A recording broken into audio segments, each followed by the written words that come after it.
Olá, nós vamos aqui deixar a resolução do último exercício que iniciamos a fazer na semana passada e paramos e não continuamos.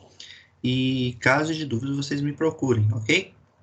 Bom, só para nós recordarmos, quando nós falamos de um ciclo termodinâmico, falamos de cada ponto representar uma etapa de um processo, onde vai ser respeitado que a primeira lei da termodinâmica, onde a variação da energia interna é igual ao calor envolvido menos o trabalho também envolvido.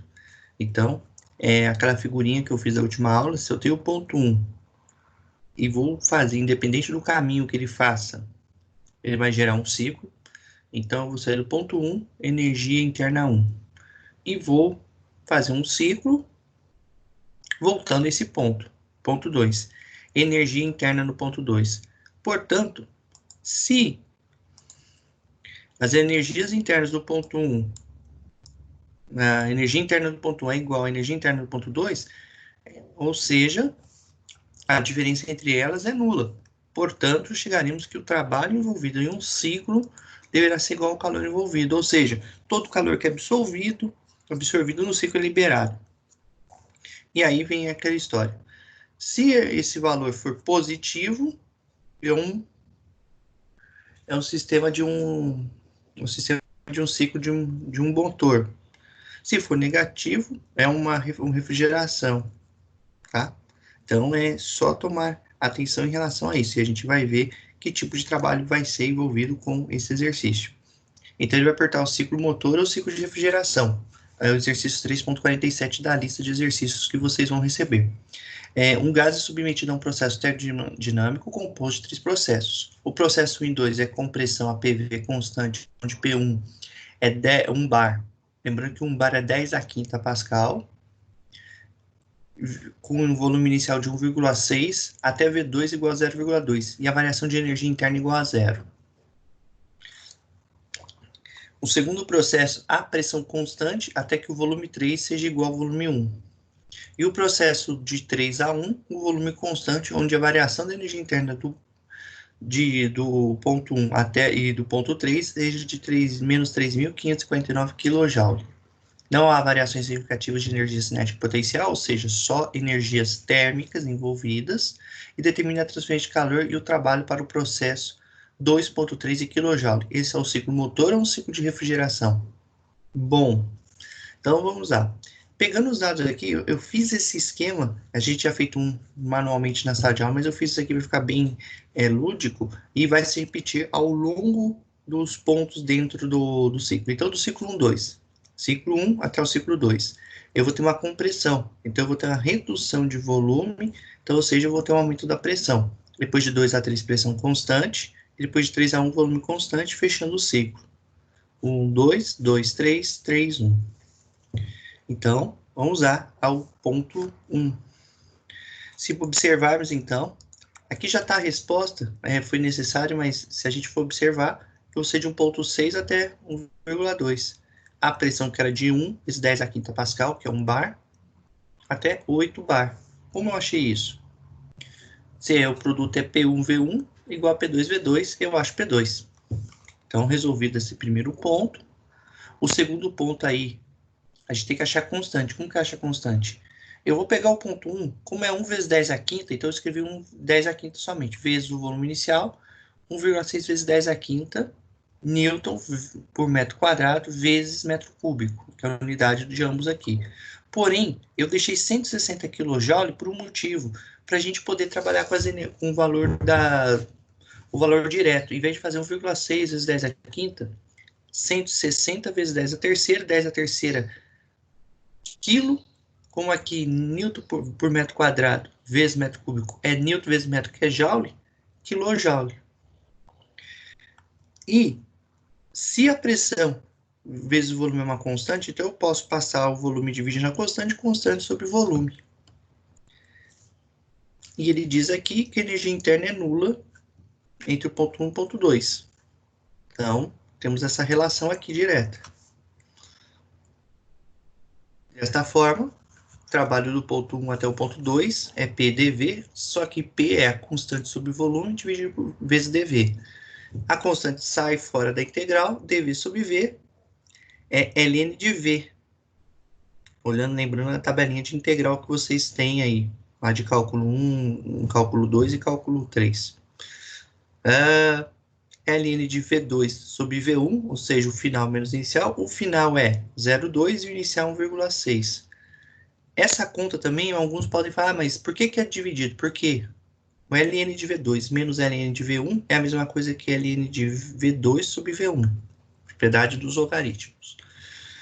160, que é constante, vezes esse valor, vamos chegar a menos 332,7 kJ. Ou seja, um trabalho negativo, haja vista que eu tive uma redução de volume.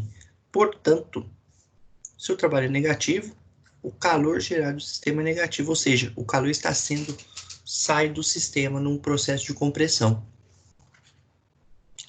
Seguindo aqui, no processo 2,3, a pressão constante de V3, até que o volume de V3 seja igual ao volume de V1, ou seja, vou sair de 0,2, vou até 1,6.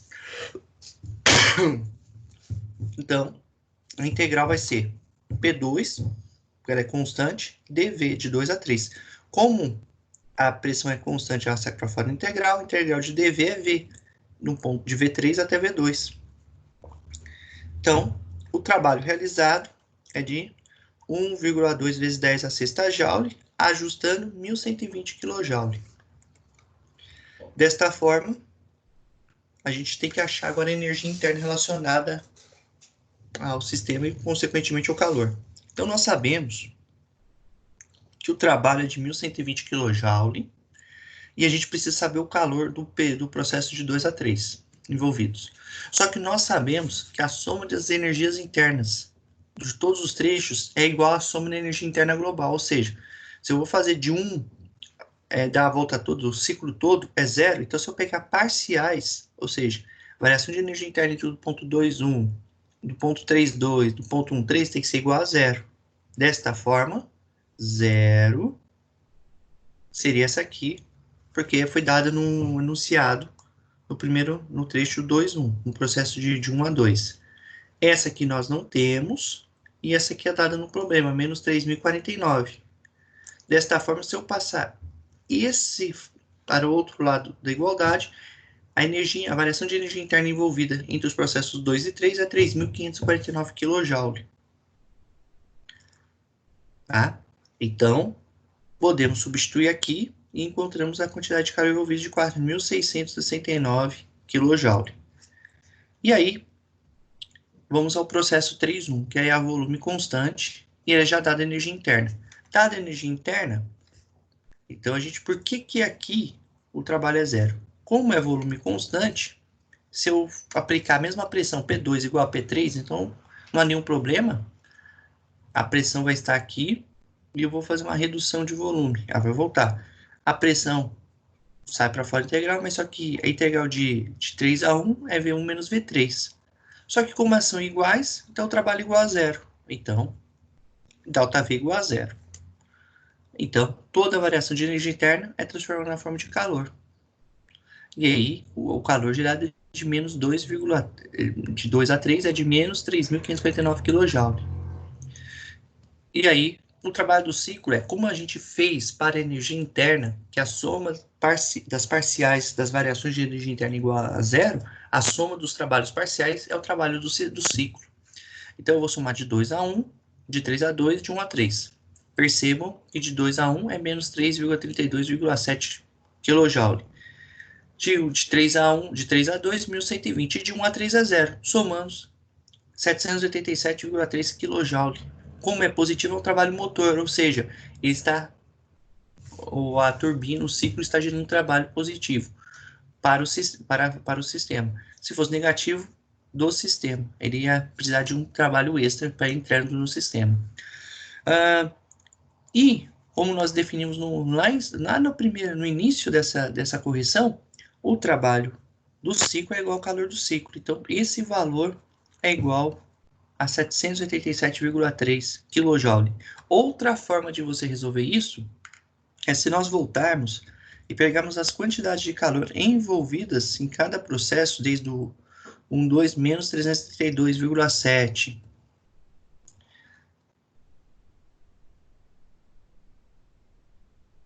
4.669 e menos 3.549 somar, nós vamos achar o mesmo valor. Ou seja, não há nenhuma diferença desses valores. O que é importante nesse exercício é observar cada etapa.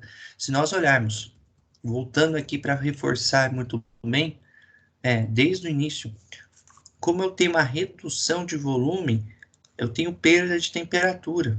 Se o processo for feito. Então, se eu tenho uma variação de energia interna aqui, o delta, a temperatura diminui, o volume irá diminuir e eu vou liberar calor para o sistema. Por isso que é negativo. Trabalho de compressão, liberando calor. No segundo caso, quando a pressão é constante, percebam que se eu vou ter expansão de volume, o trabalho é positivo. Então, a expansão de volume eleva o valor do trabalho. Consequentemente, o valor da energia interna vai ser positivo. Porque se eu mantenho a pressão constante e aqueço, eu estou expandido. Então, portanto, aumenta a energia interna e o calor se torna positivo. E por último, que a última transformação, que ocorre de forma chamada adiabática, é quando a variação de energia, o trabalho é zero e só depende da variação de energia interna. Então, por ser uma transformação de 3 a 1 adiabática, onde só vai ocorrer a alteração da temperatura, redução, por sinal, o calor será negativo. Então, explicado isso, a gente vai, ao longo da semana, deixar uma série de exercícios para vocês e a gente fica à disposição para qualquer dúvida que possa ter sido gerada. Um forte abraço.